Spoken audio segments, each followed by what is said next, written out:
नानी म यही विषयमा हजुरसित कुरा गर्न चाहन्छु। किन के भएर म्याम? नानीको लाउँदैन, पढाइमा नि ध्यान। आज मैले नानीलाई सोधेको थिएँ, नानीले त केही नै जानेन।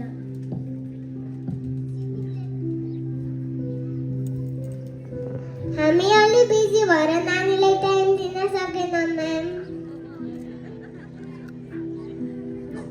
यत्रो पछि त हजुरहरूको काम हुनु पराउने, न त भने यत्रो बोर्डिङ स्कुलमा हालेको के काम? त्यसो भनेर हुँदैन नि सर, हजुरहरूले नि घरमा नानीलाई ध्यान दिनु पर्यो नि।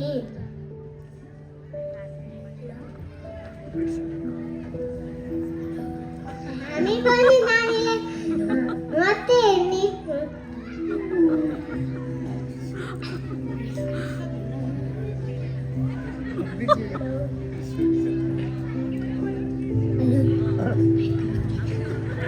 हामी पनि नानीलाई हेर्ने कहाँ टाइम पाउँछ सधैँ म्याम? पैसासँग आफ्नो बच्चाको कम्पेयर नगर्नु न सर। पैसा भन्दा त आफ्नै बच्चा ठुलो हो नि। पैसा भन्दा त आफ्नै बच्चा ठुलो हो नि म्याम। अनि हजुरहरूले त खाली घरमा मोबाइल मात्रै हेर्नुहुन्छ अरे त।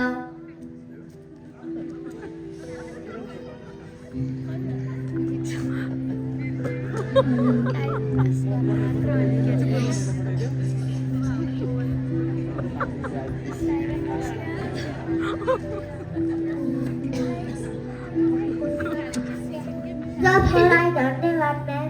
हजुरले हाम्रो आँखा खोल्नुभयो। हामी आजैबाट मोबाइल हेर्न बन्द गर्छौँ, नानीमा धेरै ध्यान दिन्छौँ। ल अब हामी लाग्छौँ ma'am. By by teacher. By by student.